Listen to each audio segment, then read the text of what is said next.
매일 성경 묵상 나눔입니다. 오늘은 9월 11일 금요일입니다. 창세기 43장 1절에서 15절의 말씀이 오늘의 본문입니다. 오늘의 본문을 읽겠습니다.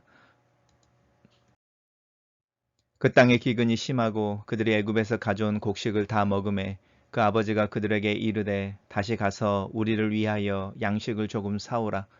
유다가 아버지에게 말하여 이르되 그 사람이 우리에게 엄히 경고하여 이르되 너희 아우가 너희와 함께 오지 아니하면 너희가 내 얼굴을 보지 못하리라 하였으니 아버지께서 우리 아우를 우리와 함께 보내시면 우리가 내려가서 아버지를 위하여 양식을 사려거니와 아버지께서 만일 그를 보내지 아니하시면 우리는 내려가지 아니하리라.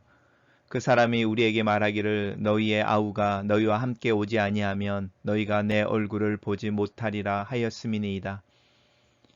이스라엘이 이르되 너희가 어찌하여 너희에게 또 다른 아우가 있다고 그 사람에게 말하여 나를 괴롭게 하였느냐. 그들이 이르되 그 사람이 우리와 우리의 친족에 대하여 자세히 질문하여 이르기를 너희 아버지가 아직 살아계시냐 너희에게 아우가 있느냐 하기로 그 묻는 말에 따라 그에게 대답한 것이니 그가 너희의 아우를 데리고 내려오라 할 줄을 우리가 어찌 알았으리이까. 유다가 그의 아버지 이스라엘에게 이르되 저 아이를 나와 함께 보내시면 우리가 곧 가리니 그러면 우리와 아버지와 우리 어린 아이들이 다 살고 죽지 아니하리이다. 내가 그를 위하여 담보가 되리니 아버지께서 내 손에서 그를 찾으소서. 내가 만일 그를 아버지께 데려다가 아버지 앞에 두지 아니하면 내가 영영이 죄를 지으리다. 우리가 지체하지 아니하였더라면 벌써 2번 갔다 왔으리이다. 그들의 아버지 이스라엘이 그들에게 대답하되 그리할진대 이렇게 하라. 너희는 이 땅의 아름다운 소산을 그릇에 담아가지고 내려가서 그 사람에게 예물로 드릴지니 곧 유향 조금과 꿀 조금과 향품과 몰약과 유향나무 열매와 감 복숭아니라. 너희 손에 갑절의 돈을 가지고 너희 자루 아기에 도로 넣어져 있던 그 돈을 다시 가지고 가라. 혹 잘못이 있었을까 두렵도다. 내 아우도 데리고 떠나 다시 그 사람에게로 가라. 전능하신 하나님께서 그 사람 앞에서 너희에게 은혜를 베푸사 그 사람으로 너희 다른 형제와 베냐민을 돌려보내게 하시기를 원하노라. 내가 자식을 잃게 되면 이르리로다. 그 형제들이 예물을 마련하고 갑절의 돈을 자기들의 손에 가지고 베냐민을 데리고 애굽에 내려가서 요셉 앞에 서니라. 오늘의 단락은 2개로 나뉘어져 있습니다. 우리 단락별로 한번 살펴보겠습니다. 첫 번째 단락은 그 땅이 기근에 심하고 라고 말하는데 이제 그 심하다는 말은 맹렬하고 견디기 어려운 상황에 대한 이야기를 하고 있습니다. 그러니까 이제 곡식을 가지고 왔는데 가나안의 어떤 기근이 끝났거나 문제가 해결되어진 것이 아니라 그 기근이 더 심해졌다라는 이야기를 하나 하고 있고요. 그 다음에 이제 곡식을 다 먹었다라는 이야기를 하면서 우리가 어제 읽었던 본문과 오늘 본문 사이에 기간이 있는 것을 보여줍니다. 돌아오자마자 루벤이 아버지 야곱에게 상황을 이야기하면서 시몬이 붙잡혀 있는데 베냐민을 데리고 가야만 가서 이제 요셉에게 보여줘야만 우리가 진실된 사람들인 것을 증명하고 시몬을 데리고 올 수 있다라고 말할 때 야곱이 안 돼라고 말을 했었죠.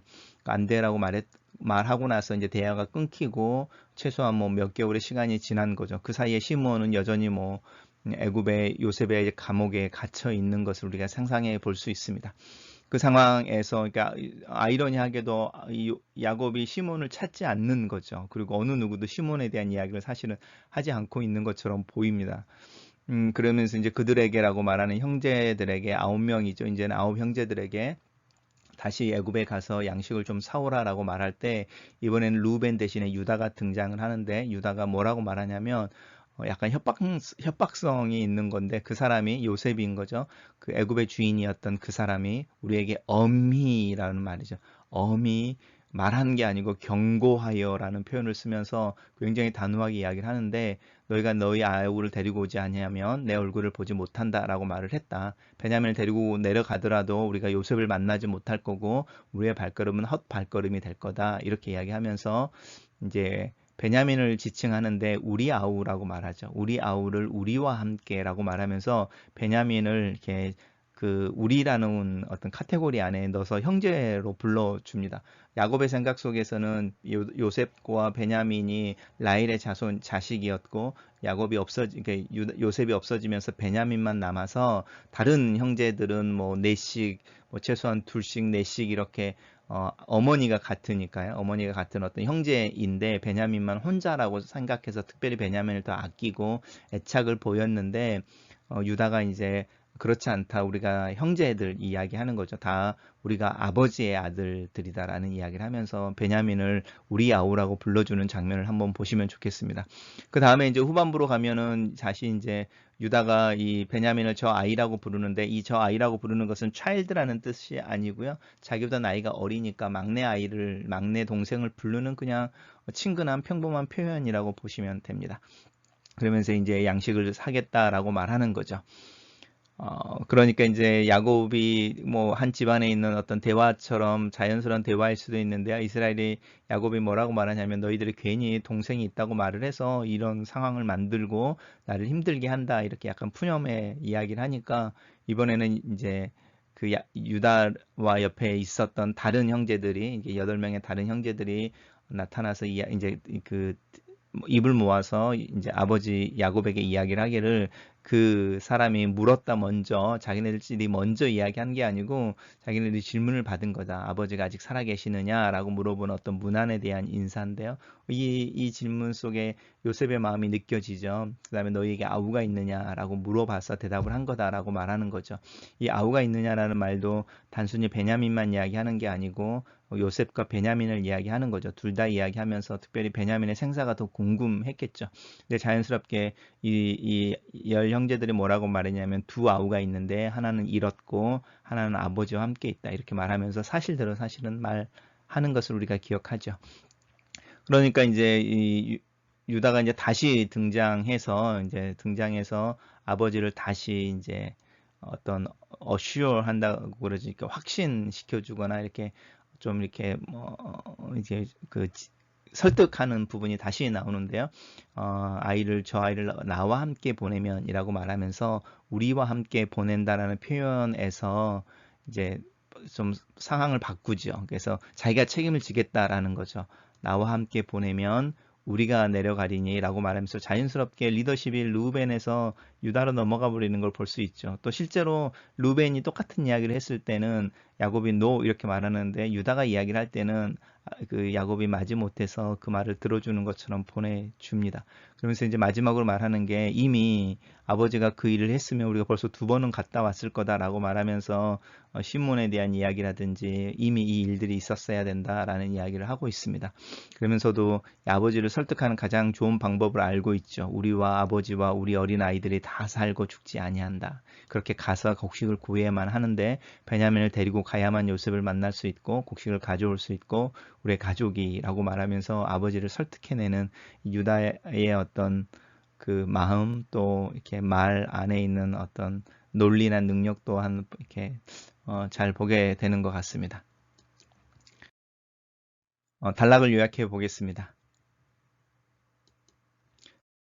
저는 첫 번째 단락을 다시 음식이 필요해진 야곱은 다시 아들들을 애굽에 보내려고 하지만 유다는 야곱이 베냐민을 함께 보내지 아니하면 가지 않겠다고 야곱을 설득한다. 두 번째 단락입니다. 그들의 아버지 이스라엘이 그들에게 이르되라고 말하면서 이제 이렇게 해라, 그렇게 해라라고 말하죠. 말하면서 이제 다른 조언을 주는데 이 땅의 아름다운 소산을 그릇에 담아 가지고 내려가라라고 말합니다. 이 땅의 아름다운 소산이라고 말하는데 요셉에게는 고향을 상징해주고 회상시켜주는 것이기도 하지만 하나님의 약속의 땅에서 특별히 나는 아름다운 어떤 열매들에 대한 이야기를 하고 있고 그것을 가지고 가서 예물로 드려라 라고 말하는 게 어쩌면 이런 모습이 나이 드신 분들의 지혜일 수도 있죠. 그리고 너희 손에는 갑절의 돈을 가지고 가라라고 말합니다. 그래서 그 전에 요셉이 그 자루에 몰래 넣어서 돌려보냈던 그 돈을 다시 가지고 가고 또 새로운 곡식을 살 돈을 가지고 가라라고 말하는 거죠.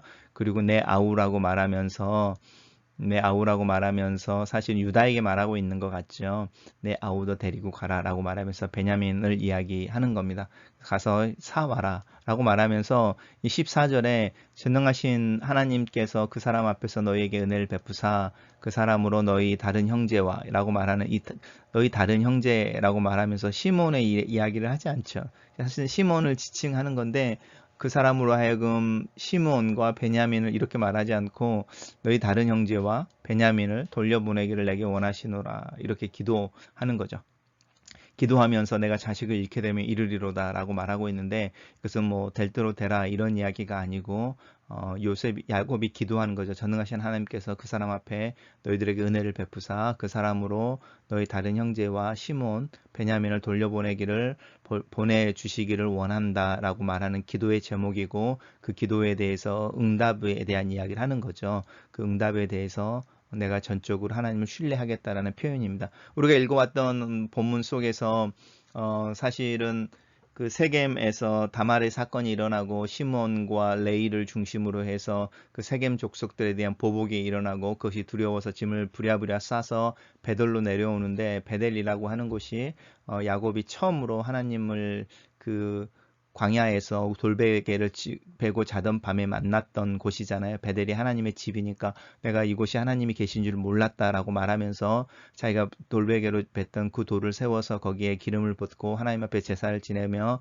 그것을 베델이라고 불렀던 그 하나님을 처음 경험한 첫사랑의 장소로 다시 내려오면서 거기서 하나님을 다시 부른 후에 그리고 나서 이제 요셉의 사건이 터지고 또 지금까지 오는 동안에 사실은 이 어려운 상황 속에서 야곱이 사실은 하나님을 부르거나 하나님께 기도하는 장면이 나오지 않는데 이 절대절명의 상황에서 다시 하나님 앞에 나오는 것을 볼 수 있습니다. 우리의 믿음이 사실은 어떤 정말로 위기의 상황이 아니면 사실은 이렇게 좀 하나님을 잊고 사는 경우가 있습니다. 그러면서 이제 그 형제들이 예물을 마련하고 갑절의 돈을 가지고 자기 손에 넣어서 베냐민을 데리고라는 말을 강조하고 있습니다. 그래서 요셉 앞에 섰다 이렇게 오늘 본문이 마무리되고 있습니다. 단락을 요약해 보십시오. 저는 이 두 번째 단락을 야곱은 다른 형제들과 함께 베냐민을 애굽에 가도록 허락하고 전에 가져온 곡식값과 다른 선물도 함께 보낸다로 요약을 해 보았습니다. 묵상 포인트로 넘어가 보겠습니다. 묵상 포인트입니다. 야곱은 베냐민을 잃지 않겠다는 생각에 애굽에 갇혀있는 시몬에 대한 염려는 전혀 표현하지 않고 있다. 요셉의 시몬에 대한 생각이나 야곱의 시몬에 대한 생각에 질문이 생기는 이유이다. 아버지 야곱을 설득하기 위해 유다와 다른 형제들이 한 목소리를 낸다. 루벤이 야곱을 설득할 때는 듣지 않았던 야곱이 유다가 나서 설득할 때는 그의 말을 듣는다. 나는 누구의 말을 듣는 것일까? 아이들 중에서나 교우들 중에 누구를 더 생각하고 누구를 더 마음에 두는 것일까? 내 마음에 들어와 있는 사람과 내 마음 밖에 있는 이들은 누구인가? 가족을 향한 책임 앞에서 야곱은 선택의 여지가 없어 보인다. 또 우리 가족, 또 우리 어린아이들이라고 말하는 유다의 말에 동의하고 베냐민을 보내기로 결정하는 모습 속에서 그 책임감을 느낀다. 책임감이 사람을 성숙하게도 하지만 사람을 늙게 하기도 한다. 참 어려운 일이다. 사람이 살면서 철이 들어가고 책임을 져야 하는 이들이 생기고 그 무게에 어느새 눌려버리는 것이 인생인 것 같다. 그 사이에 마음이 가는 이들이 조금씩 달라지고 또 그렇게 시간이 흐르고 늙어간다. 참 어려운 일이다. 야곱에게 마음이 간다. 그를 조금은 이해하는 나이가 되어 있다. 두 번째 묵상 포인트입니다. 야곱은 이제서야 전능하신 하나님께서 그 사람 앞에 너희에게 은혜를 베푸사라고 하나님을 향하여 믿음을 표현하고 기도한다. 요셉의 사건이 터진 이후 처음으로 야곱의 입에서 하나님이라는 이름이 나온다. 더 이상 물러설 곳이 없을 때에 하나님을 향한 신뢰와 믿음이 표현되는 것은 인지상정일까? 가족의 굶음과 곡식의 필요, 베냐민을 꼭 애굽에 보내야만 한다는 아들들의 요구, 야곱으로서는 더 이상 선택이 없어 보인다. 내가 자식을 잃게 되면 이르리로라는 절대적인 믿음의 표현이 야곱의 입에서 나온다. 내 믿음 또한 비슷한 상황 속에서 표현되어지곤 한다. 요셉의 형들은 요셉이 돌려보낸 곡식값을 가지고 다시 애굽으로 돌아간다. 새로 살 곡식값과 함께 갑절의 돈을 가지고 가는 것이다. 관계 속에 신뢰가 없을 때 베풀어진 호의는 오히려 두려움이나 오해가 되고 불필요한 문제를 만들어낸다. 관계에 참 어려운 일이다. 야곱은 요셉을 위해 여러 예물을 준비하면서 이 땅의 아름다운 소산이라고 말한다. 하나님의 은혜가 있는 곳에서 생산되어지기 때문일 것이다. 이것들이 요셉에겐 자기의 고향을 생각나게 할 것이다. 글로 쓰는 기도입니다. 야곱의 어깨 위에 올려진 짐을 봅니다. 나이가 들면서 책임져야 하는 가족이 생기고 주변의 사람들이 생깁니다. 내 능력의 미약함에 고개를 숙일 때도 있고 상황 때문에 홀로 고민할 때도 있습니다. 그렇게 나이가 들고 조금씩 늙어갑니다. 하지만 그 시간의 흐름 속에서 하나님을 조금씩 더 보게 됩니다. 하나님을 의지하는 법을 조금씩 더 배워갑니다. 어깨 위에 느껴지는 짐이 너무 무거울 때면 그 짐을 주님 앞에 내려놓을 수 있도록 은혜를 주신 것을 감사합니다. 죽으면 죽으리라는 말이 포기가 아니라 믿음의 고백인 것처럼 하나님을 향하여 전적 신뢰와 의지의 믿음을 표현하는 하루하루를 살게 하소서. 나의 연약한 믿음과 내 능력의 부족함을 아시니 하나님 나를 긍휼히 여기시고 나의 도움이 되어 주소서. 오늘 하루도 주님의 은혜를 의지할 뿐입니다. 아멘.